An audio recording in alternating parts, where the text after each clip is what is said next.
Bienvenue sur le podcast de l'Église La Bonne Nouvelle de Dijon.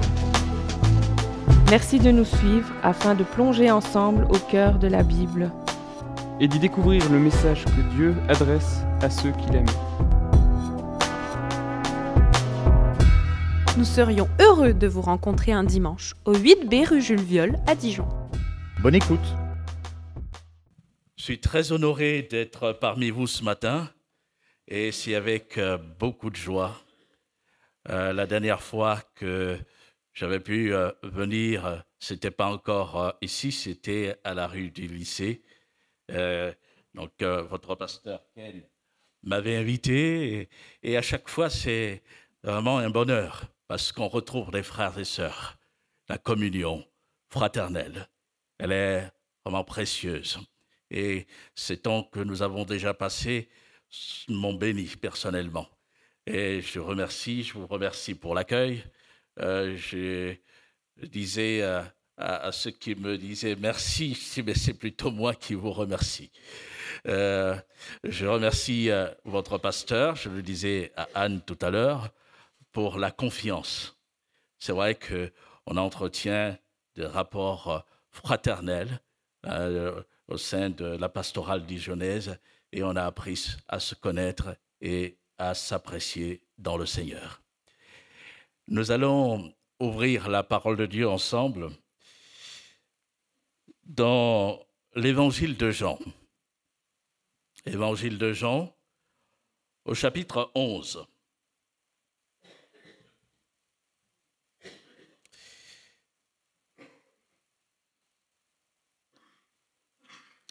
Nous lirons les 6 premiers versets dans un premier temps, où il est écrit ceci. Il y avait un homme malade, Lazare de Béthanie, village de Marie et de Marthe, sa sœur. C'était cette Marie qui oignit de parfum le Seigneur et qui lui essuya les pieds avec ses cheveux, et c'était son frère Lazare qui était malade. Les sœurs envoyèrent dire à Jésus, « Seigneur, voici celui que tu aimes est malade. » Après avoir entendu cela, Jésus dit, « Cette maladie n'est point à la mort, mais elle est pour la gloire de Dieu, afin que le Fils de Dieu soit glorifié par elle. » Or, Jésus aimait Marthe et sa sœur et Lazare. Lors donc qu'il eut appris que Lazare était malade, il resta 2 jours encore dans le lieu où il était.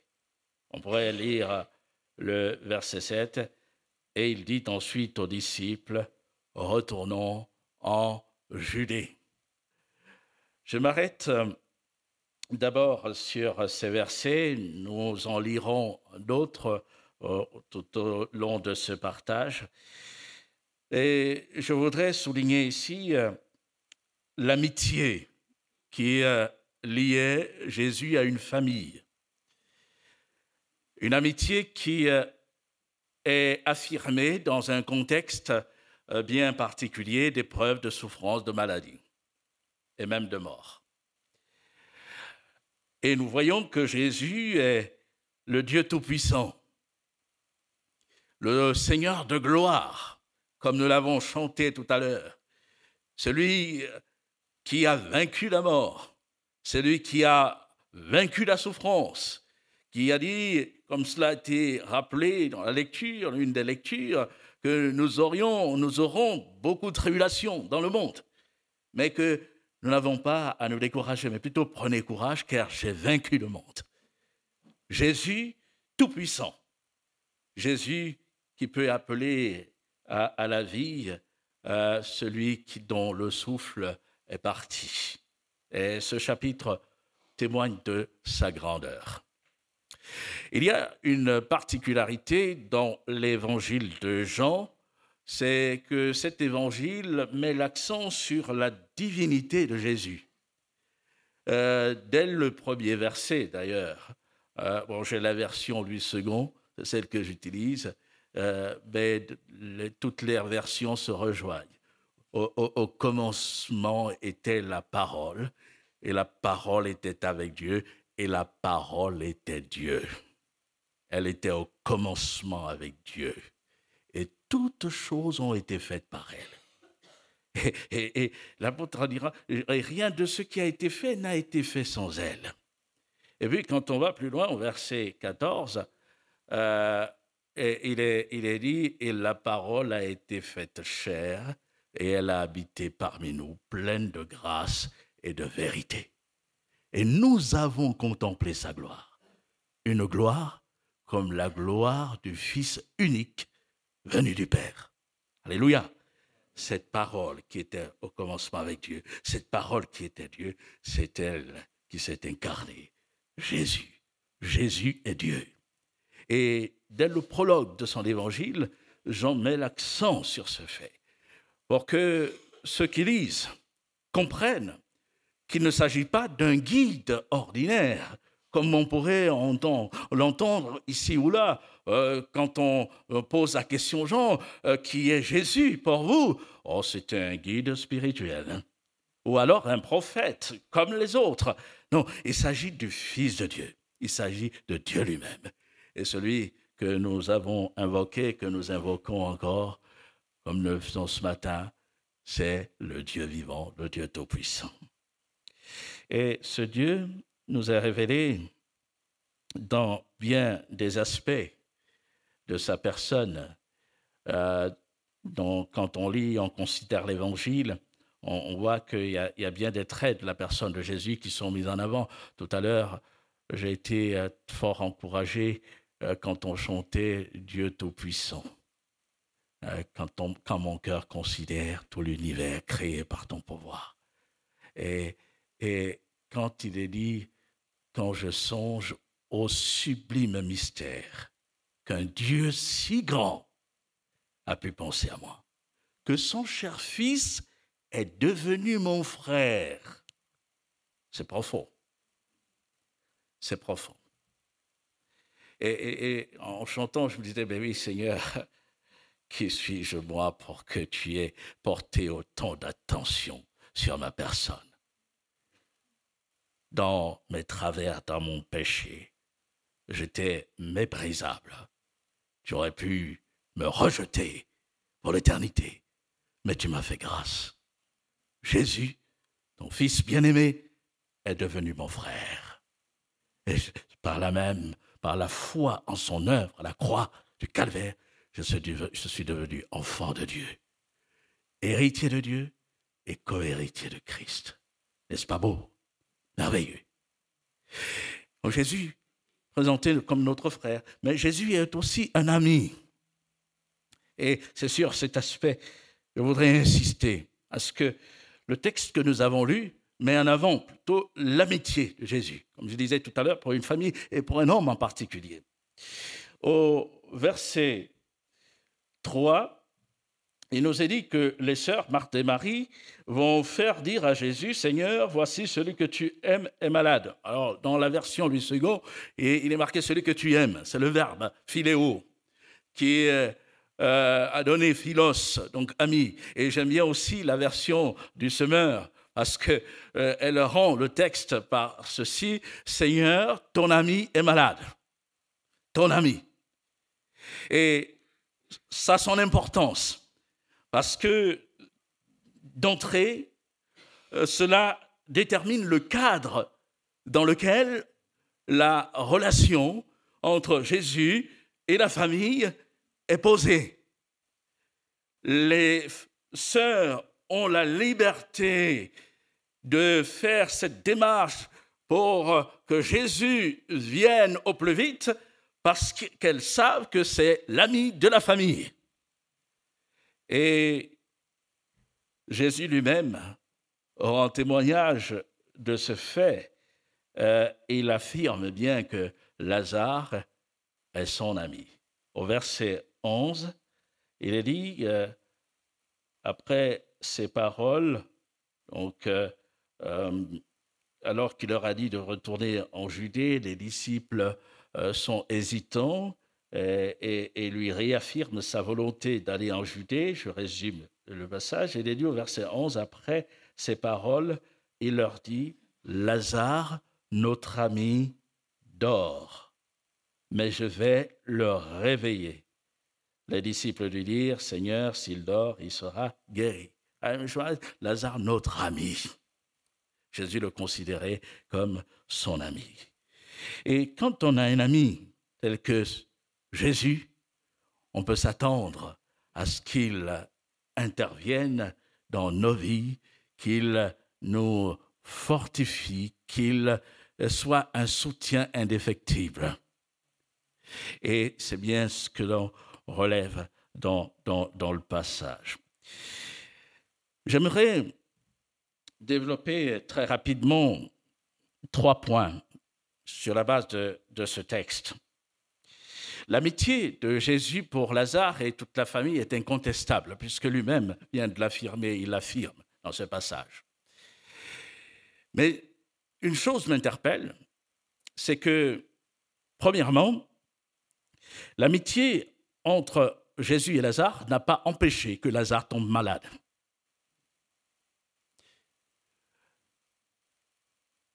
Elle n'a pas empêché que Lazare tombe malade. Et Jésus apprend la nouvelle. Entre nous, nous savons qu'il n'avait pas besoin que les sœurs le tiennent au courant de la situation de Lazare, sa souffrance, sa maladie, parce qu'il pouvait savoir, même étant à distance, ce qu'il adviendrait de Lazare. Quand, plus loin, il a dit « Lazare, notre ami, dort », il sait déjà que Lazare est mort. Et c'est tout. Mais on relève bien que Lazare a connu cette phase, cette étape de la maladie. Et cela m'amène à affirmer un ami de Jésus peut tomber malade, un ami de Jésus peut souffrir. Un ami de Jésus peut être éprouvé. Est-il besoin entre nous de le rappeler? Je pense que pour nous qui sommes ce matin dans ce lieu, les choses sont certainement claires à ce niveau. Nous qui avons déjà développé une relation personnelle avec Jésus.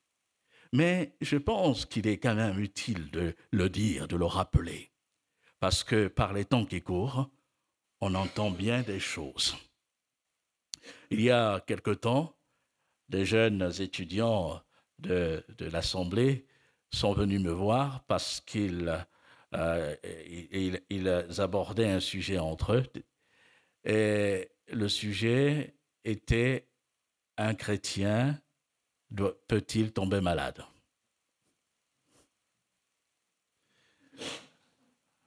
Ils avaient déjà eu un échange entre eux et les avis étaient partagés. Et ils m'ont invité. Dans ce cadre-là, on a vu un certain nombre de textes.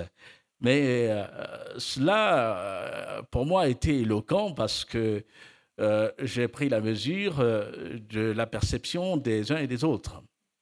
Il y en a qui n'étaient pas forcément au clair avec ces choses.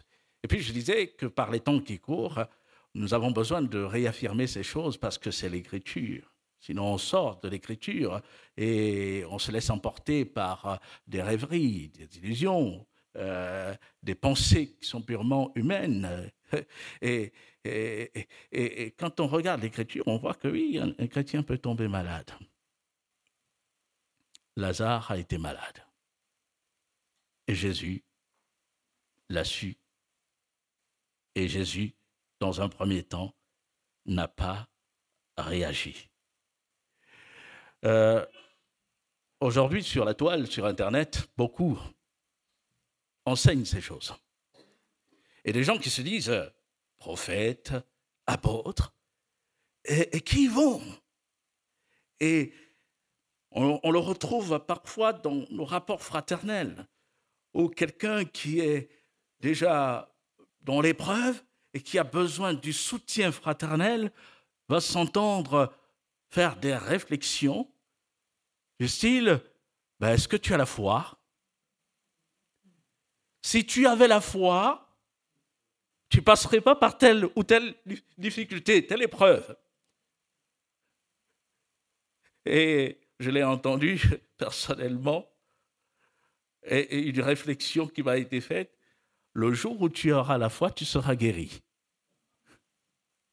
Oh, c'est difficile à entendre. C'est là qu'on a besoin d'exercer le fruit de l'esprit, la patience.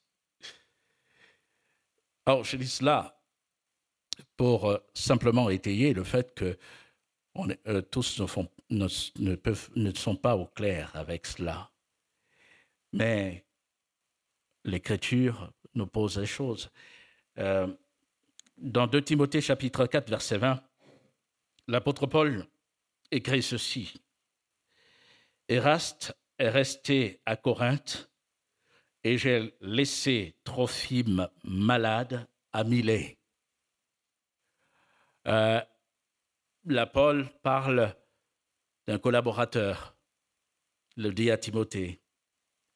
Et quand on réalise qui dit ces paroles, l'apôtre Paul, celui qui a été un instrument remarquable entre les mains du Seigneur, on se souviendra du témoignage qui est rendu dans le livre des Actes au chapitre 19, qui évoque le ministère de Paul à Éphèse et dans la contrée, la province romaine de l'Asie, où il est dit que Dieu faisait des miracles extraordinaires par les mains de Paul. Et là, je prends souvent la peine de souligner que c'est Dieu qui faisait des miracles. Et il est dit par les mains de Paul. Paul était un instrument par lequel Dieu agissait. Donc c'est Dieu qui agit. Quand il y a une guérison, quand il y a un miracle, la gloire doit toujours revenir à Dieu et non pas à l'instrument.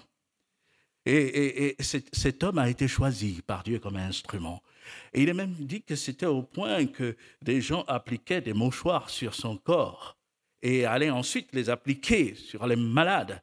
Et ceux qui étaient au contact de ces mouchoirs étaient guéris. Et même des esprits mauvais sortaient. Les gens qui en étaient possédés. C'est extraordinaire. C'est remarquable. Et pourtant, à Milet, le même Paul se trouve devant Trophime et il le laisse malade. Ce n'est pas Paul qui agit, c'est la souveraineté de Dieu qui se manifeste. Dieu fait ce qu'il veut. Il entreprend ce qu'il veut et tout contribue à la gloire de son nom. Et ce premier point que je mets en avant, un ami de Jésus peut tomber malade. Mais ce qui est certain, c'est qu'il est dit que Jésus aimait Lazare. Jésus aimait Marthe, Marie. Il aimait la famille. Donc Jésus aimait celui qui est tombé malade. Et quand je passe par l'épreuve, par la souffrance, par la maladie, je dois savoir que Jésus ne retire pas son amour. Il m'aime. Et son amour doit être pour moi la chose la plus précieuse. La souffrance, l'épreuve durera toujours un temps. Tout est éphémère. Cela a été rappelé dans la lecture. Tout dans ce monde passe. Et les réalités de ce monde ne dureront pas toujours. Mais si nous plaçons notre confiance dans la personne du Seigneur et gardons cette amitié avec lui, nous reposons sur lui, alors il nous donnera de traverser toute épreuve et de demeurer avec lui dans sa gloire. Alléluia. Ce matin, je voudrais simplement encourager des bien-aimés qui connaîtraient des moments de douleur, de souffrance, d'épreuve, peut-être de maladie ou quelque autre épreuve. Jésus est l'ami fidèle, l'ami qui nous aime, même au sein des situations les plus compliquées que nous pouvons connaître. Il est l'ami infaillible. À lui soit la gloire. Le deuxième point que je voudrais aborder, donc le premier, je le rappelle rapidement, l'amitié entre Jésus et Lazare n'a pas empêché que ce dernier tombe malade. Et le deuxième, l'amitié entre Jésus et Lazare n'a pas empêché qu'il meure. Je reprends le verset 11, où il est dit, après ces paroles, il leur dit, Lazare, notre ami, dort, mais je vais le réveiller. Les disciples lui dirent, Seigneur, s'il dort, il sera guéri. Jésus avait parlé de sa mort, mais ils crurent qu'il parlait de l'assoupissement du sommeil. Alors Jésus leur dit ouvertement, Lazare est mort. Et à cause de vous, afin que vous croyiez, je me réjouis de ce que je n'étais pas là, mais allons vers lui. Ah, il y a cette réalité. Et ici, je voudrais déjà faire ressortir ce qui peut paraître comme une contradiction. Dans ce sens qu'on a posé que Jésus était l'ami de la famille. Il l'aimait. Et nous savons qu'il avait le pouvoir de venir et de guérir Lazare. Mais il a choisi de rester encore 2 jours dans le lieu où il se trouvait. Comment, Seigneur, c'est ton ami? Et on le voit aussi dans l'attitude des 2 sœurs. Quand elles font dire à Jésus que Lazare est malade, c'est plus qu'une information, c'est une forme de prière, de demande. Il y a une attente, c'est que Jésus, l'ami de la famille, vienne au plus vite au chevet de Lazare et qu'il fasse quelque chose pour Lazare, qu'il le guérisse. Et d'ailleurs, on peut le voir au verset 21, alors que Jésus arrive enfin aux abords de Béthanie, il est dit, Marthe dit à Jésus, Seigneur, si tu avais été ici, mon frère ne serait pas mort. Et Marie, plus tard, reprendra la même parole, le même propos. Verset 32, il est dit, lorsque Marie fut arrivée là où était Jésus et qu'elle le vit, elle tomba à ses pieds et lui dit, Seigneur, si tu avais été ici, mon frère ne serait pas mort. Oh, elles expriment là toute leur peine, mais c'est aussi une incompréhension. Comment, Seigneur, toi notre ami, comment cela se fait que tu n'es pas venu à temps? Il est mort. Un ami de Jésus peut mourir.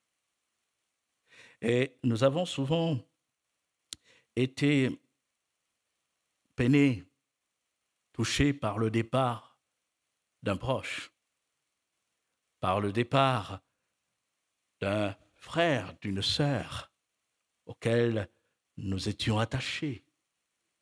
La séparation, même si nous avons cette espérance, et nous en bénissons Dieu, parce que c'est elle qui nous soutient, la séparation demeure souvent douloureuse. Douloureuse. Et le vide que laisse un bien-aimé, une personne chère, il est souvent difficile à combler. Et on peut être là marqué. Et le cœur de Marie et de Marthe, en disant ces propos, me paraît très lourd de chagrin. Mais Jésus le savait. Et Jésus le savait fort bien et son amour s'est exprimé même dans ce contexte de deuil. On peut lire au verset, je reprends la suite au verset 33, parce que tout à l'heure j'ai lu le verset 32, il est dit, Jésus, la voyant pleurer, elle et les Juifs qui étaient venus avec elle, frémit en son esprit et fut tout ému. Et il dit, où l'avez-vous mis? Seigneur, lui répondirent-ils, viens et vois. Jésus pleura. Sur quoi les Juifs dirent, voyez comme il l'aimait. Et on peut poursuivre. Et quelques-uns d'entre eux dirent, lui qui a ouvert les yeux de l'aveugle, ne pouvait-il pas faire aussi que cet homme ne mourût point? Et une version qui dit, ne pouvait-il pas empêcher que Lazare, que cet homme meure? Et on voit ici que la mort a frappé. Mais je retiens le témoignage rendu au moment où Jésus est ému, au moment où Jésus pleure. Les gens vont le relever et vont dire, voyez comme il l'aimait. Les larmes de Jésus ont traduit son amour envers Lazare. Lazare était mort, déjà enseveli depuis 4 jours, mais l'amour de Jésus était encore là, perceptible, réel pour la famille. Et Jésus a pleuré avec ceux qui pleuraient. Romains chapitre 12, verset 15, nous dit « Réjouissez-vous avec ceux qui se réjouissent, pleurez avec ceux qui pleurent. » Et le Seigneur l'a littéralement mis en pratique. Il a pleuré avec ceux qui pleurent. Et on peut souligner aussi que dans un contexte de deuil, l'amitié de Jésus reste sans faille. Il est celui qui sait consoler, celui qui vient parler à un cœur brisé, un cœur meurtri, et celui qui est toujours prêt à redresser, à prouver, à démontrer son amour et à sécher les larmes parce qu'il se montre proche. Il ne vient jamais en retard, mais il agit toujours au moment opportun. Et cette vérité, comme Marthe et Marie, nous pouvons avoir du mal toujours à la cerner. Et cela montre nos limites. Nous ne pouvons pas expliquer tout ce que le Maître fait, tout ce que le Seigneur entreprend. Mais Jésus sait toujours ce qu'il fait. J'établis un parallèle entre la réflexion des personnes, lui qui a ouvert les yeux de l'aveugle, ne pouvait-il pas aussi faire que cet homme ne mourût point? Je mets ce texte en parallèle avec un propos qui s'est répandu parmi les disciples de Jésus après la résurrection du Maître. Dans Jean chapitre 21, Jésus a un entretien avec Pierre après la deuxième pêche miraculeuse où Pierre et quelques autres compagnons ont pêché 153 gros poissons sur la parole de Jésus. Et à un moment, pendant qu'il mange avec eux, Jésus interpelle Pierre. Et par 3 fois, il va l'interpeller sur l'amour. « Simon, fils de Jonas, m'aimes-tu » Et Pierre répondra, dans un premier temps, il dit plus que ne m'aime ceci. Et ça a son importance. Alors, ce n'est pas le propos du jour, mais cela nous renvoie au triple reniement de Pierre. Un lien. Et là, c'est la restauration. C'est le langage d'amour du Maître.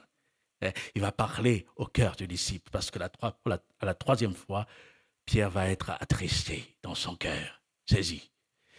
Et de ce que Jésus va lui poser la question de savoir s'il l'aime, en employant le verbe justement dont on parlait tout à l'heure, le verbe philéo, parce que c'est celui que Pierre emploie en réponse du propos de la question du Maître, qui lui emploie dans un premier temps le verbe agapao. L'amour sans faille, l'amour de Dieu quand il se rapporte au Seigneur, c'est l'amour qui donne sans rien attendre au retour.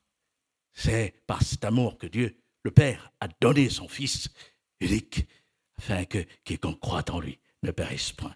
Mais plus loin dans l'entretien, Jésus indique à Pierre comment il va mourir. Et il va lui dire « Suis-moi ». Et il nous est dit, au verset 19, donc je lis quand même le verset 18 pour faire le lien. Il dit en vérité, je te le dis, quand tu étais plus jeune, tu te saignais toi-même et tu allais où tu voulais. Mais quand tu seras vieux, tu étendras tes mains et un autre te ceindra et te mènera où tu ne voudras pas. Et il dit cela pour indiquer par quelle mort Pierre glorifierait Dieu. Et ayant ainsi parlé, il lui dit « Suis-moi ». Pierre, s'étant retourné, vit venir après eux le disciple que Jésus aimait, celui qui, pendant le souper, s'était penché sur la poitrine de Jésus et avait dit « Seigneur, qui est celui qui te livre ?» Et en le voyant, Pierre dit à Jésus « Et celui-ci, Seigneur, que lui arrivera-t-il » Jésus lui dit « Si je veux qu'il demeure jusqu'à ce que je vienne, que t'importe? Toi, suis-moi. » Là-dessus, le bruit courut parmi les frères que ce disciple ne mourrait point. Cependant, Jésus n'avait pas dit à Pierre qu'il ne mourrait point, mais « Si je veux qu'il demeure jusqu'à ce que je vienne, que t'importe ?» Ce texte est édifiant dans seulement le rapport entre la parole du Maître et la perception qu'un disciple peut en avoir. Je relève que Jésus dit une chose, et Pierre, lui et les autres vont comprendre autre chose. Et il est question de vie, et il est question de mort. Et la parole que Pierre a retenue du Seigneur met en évidence toute la puissance du Seigneur. Pierre a intégré que Jésus est tout-puissant. C'est le Maître qui a connu la mort, mais qui est ressuscité, qui est vivant, se présente là devant eux. Il a tout pouvoir. Oh, ça, les disciples l'ont intégré. Et quand Jésus dit « Si je veux qu'il demeure jusqu'à ce que je vienne, que t'importe, toi suis-moi », il comprend que Jésus peut le faire. Et rien n'est impossible à notre Seigneur. C'est une réalité. Mais, dans l'échange, on peut relever que Pierre s'est attardé sur ce que Jésus peut faire, mais il n'a pas fait attention au verbe « vouloir » que Jésus a employé. « Si je veux ». Jésus a tout pouvoir et Jésus peut accomplir bien des choses que nous lui demandons, mais Jésus, en réalité, ne fera que ce qu'il veut. Et il y a une différence entre ce que Jésus peut et ce que Jésus veut. Il peut y avoir. Hein? Et d'autant plus qu'il y a eu une attente, comme on disait, et cela m'amène à poser que le Seigneur ne répondra pas toujours à toutes nos demandes, à nos prières. Et quand on entend parfois, ah, il faut que tu pries, si tu as la foi, tu obtiendras, le Seigneur le fera. Le Seigneur fait ce qu'il veut. Et sa volonté, elle est bonne, agréable et parfaite. Alléluia. Ça veut dire que Jésus ne se trompe jamais. Nous pouvons nous tromper. Nous avons nos limites, mais lui n'a pas de limites. Lui ne se trompe pas, même dans sa perception des choses, dans son analyse, dans sa projection. Il fait ce qui est bien. Et nous avons besoin de lui faire confiance, même quand nous ne comprenons pas. Quand il y a des choses qui nous échappent, ne pas nous décourager, ne pas renoncer à notre relation avec lui, à notre attachement à sa personne. Quand on prie et qu'on n'a pas reçu, ne pas s'en offusquer. Et cela est d'une extrême importance. Parce que bien souvent, on rencontre des gens qui sont frustrés, même dans nos milieux évangéliques. Pourquoi? Parce que ils prient, ils n'ont pas reçu, alors Dieu n'agit pas, alors quoi bon? Non, nous voulons regarder au Seigneur et garder cette amitié. Parce que nous voulons aussi savoir nous plier à ce qu'il veut, à sa souveraineté. Et lui, il nous conduira toujours là où il doit nous mener. Et ce sera pour notre bonheur, pour notre bien. Et puis au-delà de tout ce que nous voyons sur la terre, on peut être attaché à la vie ici-bas, mais il y a bien plus important. Le salut, l'éternité, la gloire de Christ. Et ce sont des choses bien meilleures que celles qu'on peut vivre ici-bas. Et nous voulons voir cela aussi dans l'esprit et nous attacher au Seigneur. Vous me pardonnerez si vous trouvez que j'insiste beaucoup sur la réalité de l'épreuve, la souffrance, parce qu'on peut se poser la question, mais pourquoi ce matin? C'est ce que j'ai eu à cœur d'apporter. Et c'est vrai qu'on ne peut apporter que ce qu'on a reçu. Et personnellement, je suis très sensible à ce sujet au vu de la situation que je vis dans le cadre familial. Mais le Seigneur m'a amené à considérer les choses différemment. Et si je peux me présenter devant vous, d'ailleurs, je vous remercie pour vos prières, pour votre soutien. C'est que vous avez prié. Et mon épouse, les enfants et moi-même sommes vraiment touchés par les longs d'amour fraternel. Et nous en remercions le Seigneur. Si je peux me tenir devant vous, je n'ai vraiment aucun mérite. Et c'est mesurant toute la faiblesse qui est la mienne que je le dis ce matin. Et je sais que les prières des uns et des autres ont contribué en cela. Et je vous remercie grandement. J'ai été amené à comprendre une chose par rapport à ce que je viens de partager, notamment en lien avec la prière.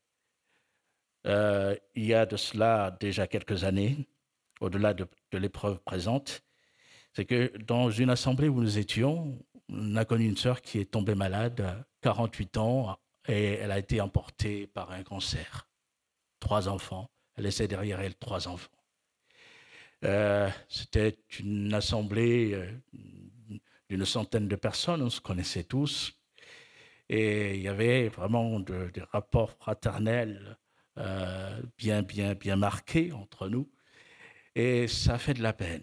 Mais avant que le Seigneur la reprenne, en tant que pasteur, j'ai invité les frères et sœurs à prier. On a mis en place une chaîne de prière qui commençait le dimanche soir, 19h, qui se terminait le mardi, au moment de la réunion de prière, qui commençait elle aussi à 19h. Et puis nous avons mobilisé l'Église, on a prié. Et le mardi soir, on était là dans l'intercession, la prière pour cette sœur. Et nous avons ressenti cette présence du Seigneur, le Saint-Esprit, qui venait nous fortifier.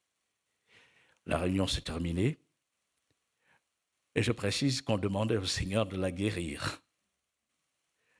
La réunion s'est terminée. Et chose que je n'ai pas su le soir même, une de nos sœurs en Christ est allée voir la petite sœur de celle qui était à l'hôpital, des malades. Et lui a dit ceci: demain tu iras rendre visite à ta sœur, parce qu'elle y allait tous les jours.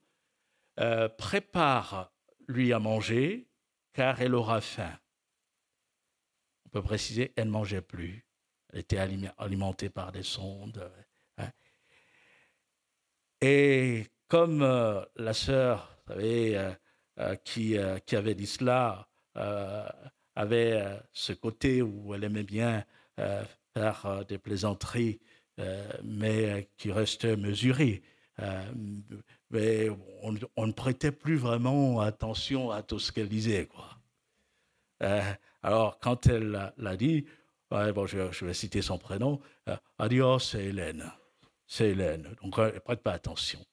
Et le lendemain, elle va rendre visite à sa sœur et elles s'entretiennent. Au bout d'un moment, la sœur lui dit « Ah, j'ai faim. Ah, j'ai faim, je voudrais manger quelque chose. J'ai faim. Ah !» Et là, la parole revient. « Ah, tu as faim? Attends. » Elle n'avait pas préparé à manger, mais elle est allée acheter quelque chose. Elle est revenue avec, elle a donné. Et à son grand étonnement, la sœur a tout mangé. Et elle a exprimé sa satisfaction.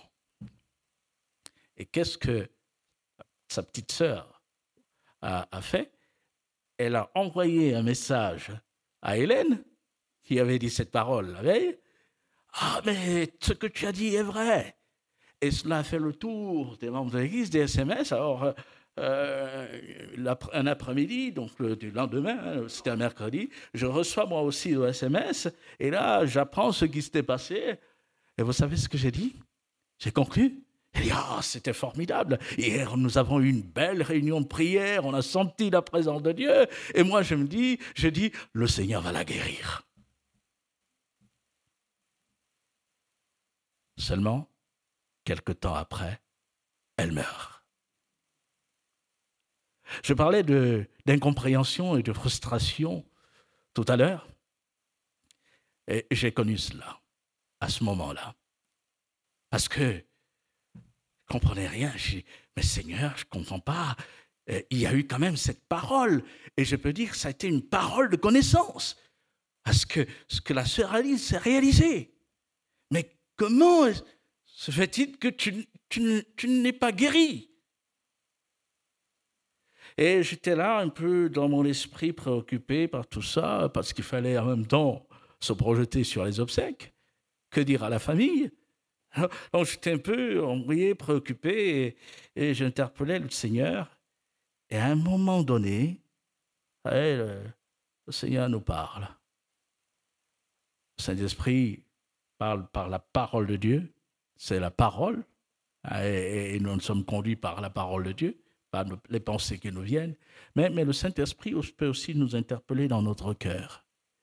Et alors que j'étais là, dans la confusion, j'ai perçu cette parole. J'ai dit qu'elle allait avoir faim, et elle a eu faim. J'ai dit qu'elle allait manger, et elle a mangé. Mais je n'ai jamais dit que j'allais la guérir. Et là, tout s'est éclairé. J'ai dit, ah oui, d'accord, c'est vrai. Et j'ai repassé ce qui s'était passé en mon cœur. Et j'ai dit, ben effectivement, j'ai conclu que le décalage qu'il peut y avoir entre ce que le Seigneur dit, sa parole, et la perception que nous en avons. Il peut y avoir un décalage. Et nous voulons apprendre à nous fier, non pas à nos interprétations, nos propres compréhensions, mais à ce que la parole de Dieu dit réellement, et nous laisser conduire par elle. Et sur l'expérience de Jean, Jésus n'avait jamais dit qu'il ne mourrait jamais. Mais c'est des hommes qui ont surinterprété. Alors, nous voulons faire confiance au Seigneur. Un ami de Jésus peut tomber malade, un ami de Jésus peut mourir, peut souffrir, mais l'amour du Seigneur dans une situation ou une autre ne fera jamais défaut. Il sera toujours là. Les gens ont dit, voyez comme il l'aimait. Et puis, je termine très rapidement avec ce troisième point.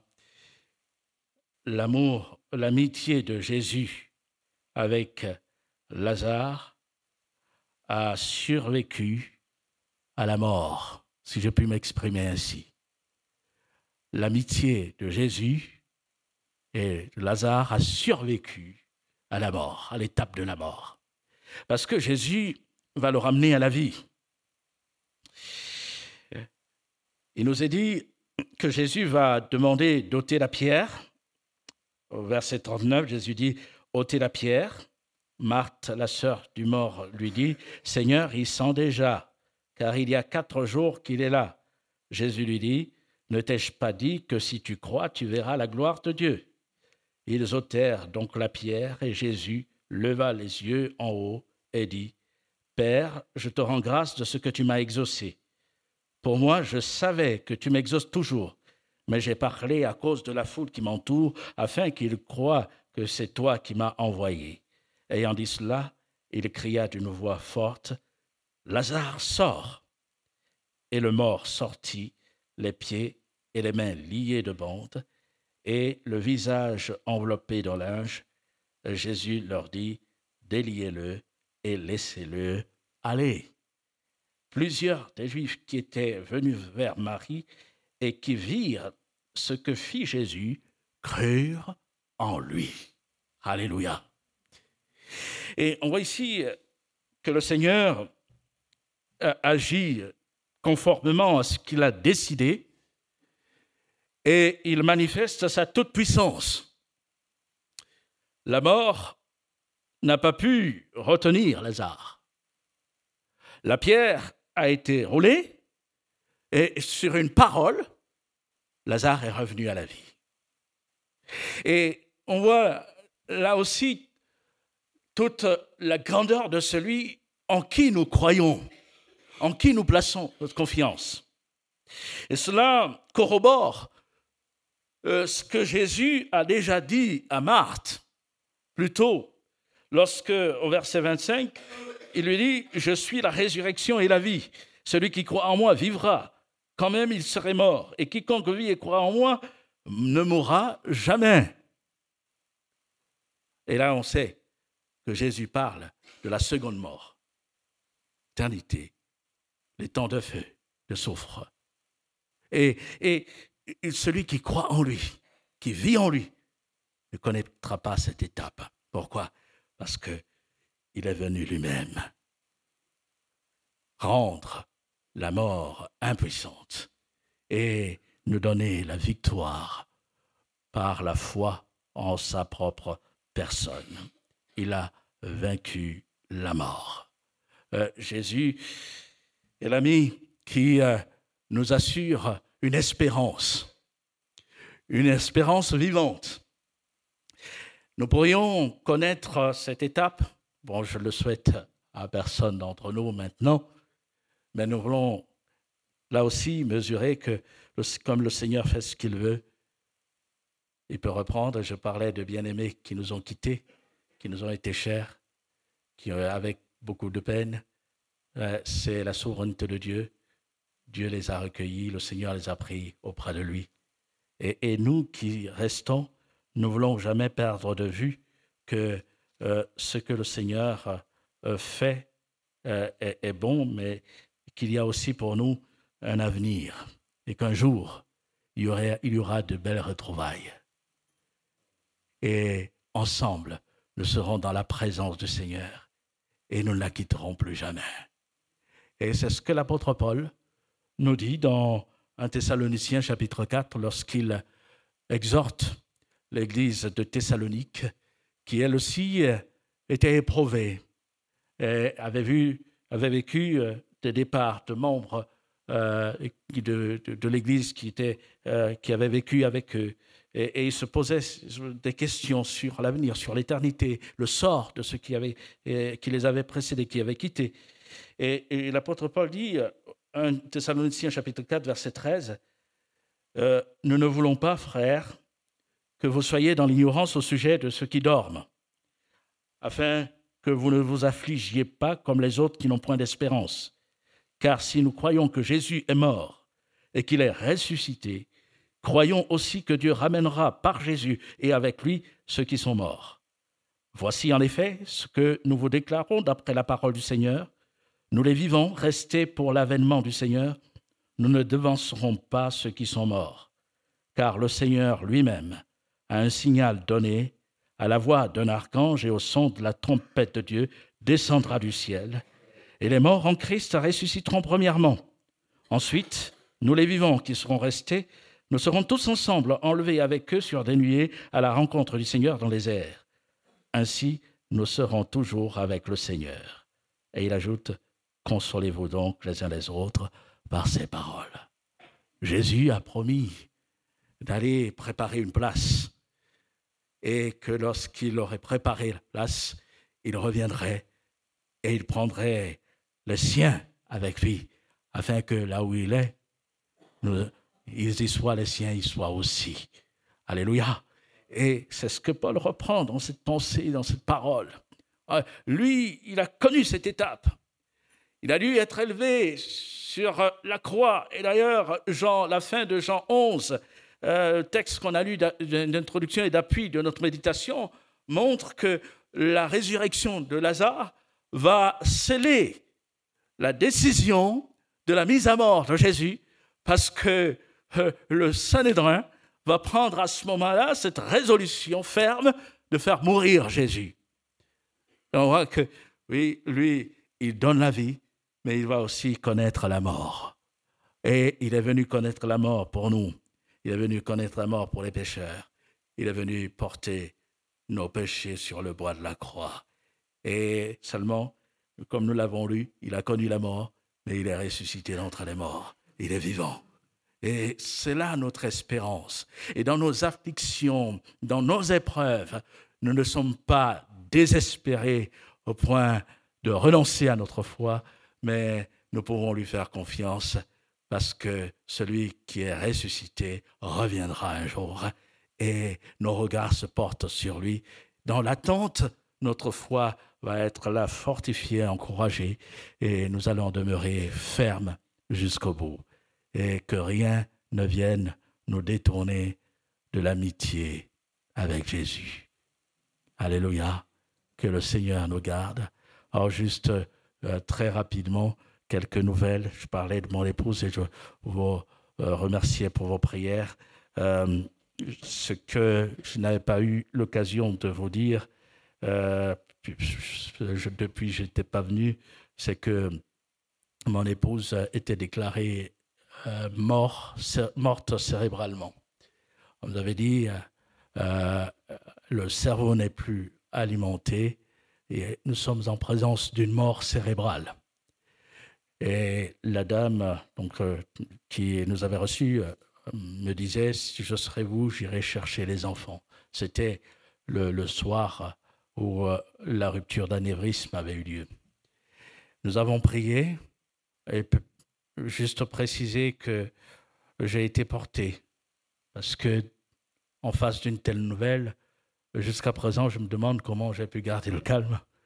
Et c'est là qu'on voit toute la grâce du Seigneur. C'est pas l'homme, mais le Seigneur nous a portés dans cette situation. Et nous avons prié que le Seigneur la relève et qu'il nous fasse grâce. Et puis, dans les heures qui ont suivi, au moment où je me trouvais auprès des enfants et que, après leur avoir demandé s'ils voulaient aller à l'hôpital, j'appelais pour informer que j'allais m'y rendre avec les enfants. Au poste, c'est la dame, le médecin même qui décrochait, qui à un moment m'a dit « Ah, mais monsieur, nous avons fait le dernier Doppler et il montre qu'il y a une amélioration. » Et là, nous avons pris conscience que le Seigneur avait inversé la tendance. Et je passe ces détails. Je dois préciser qu'avant, elle m'avait juste dit ça peut encore durer 6 heures, mais ça n'évoluera pas plus que cela. Pourquoi est-ce que je dis cela ce matin? C'est pour dire que cela fait bientôt 7 ans que cela s'est produit. Jésus n'avait pas décidé, ne voulait pas la reprendre. Et il lui a permis d'être encore en vie. Il aurait pu la guérir, elle est actuellement sur fauteuil roulant, elle a besoin de notre assistance, mais nous bénissons Dieu parce que elle nous reconnaît, elle est consciente, on peut échanger malgré les limites sur le plan physique et aussi quelques trous de mémoire, mais elle est là. Et ce qu'on a pu relever, c'est que le Seigneur fait exactement ce qu'il veut, mais il sait toujours ce qu'il fait. Parce qu'il est le Dieu de miracles, il a ressuscité Lazare. Il aurait pu la relever, comme je disais tout à l'heure, totalement, mais il a permis qu'on passe par ces étapes. Et une chose qui nous a fortement encouragés, mais avec le recul, c'est que nous n'aurions jamais rencontré des personnes que nous avons pu rencontrer si mon épouse n'avait pas eu cette situation. On a parlé à des médecins, on a rendu témoignage au centre de rééducation d'Ivio. Quand on allait la voir, on chantait des cantiques, on priait, mais on le faisait naturellement, mais on ne savait pas que les gens autour entendaient et que cela avait un impact dans l'établissement. Et on a eu ces retours. Et puis là, il y a le personnel soignant qui vient et on parle du Seigneur, on s'entretient, on donne des évangiles, des Nouveaux Testaments, et il y en a qui lisent dont le témoignage est rendu. Et pour le reste, on sait que cela ne dépend pas d'un homme, c'est le Seigneur qui sauve et il sait qu'il touchera. Mais je voulais vous faire ce retour en vous remerciant et sachez que vos prières ne sont pas vaines. Et merci encore. Que Dieu vous bénisse et que Dieu nous fortifie. Seigneur, nous voulons te remercier. Je te remercie pour mes bien-aimés, Seigneur, pour ta grâce dans nos vies. Et merci aussi pour ce partage que tu m'as donné d'apporter.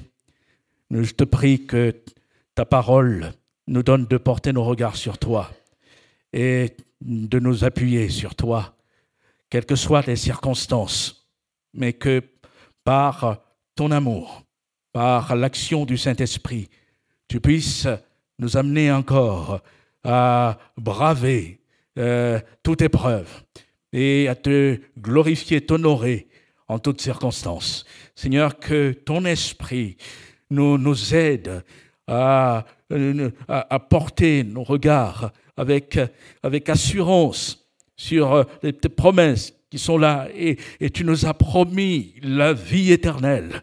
Et tu nous as promis aussi de revenir et d'être avec nous, Seigneur, selon ta volonté, dans tout ce que nous pouvons vivre chaque jour. Seigneur, merci. Merci parce que tu veux encore te glorifier.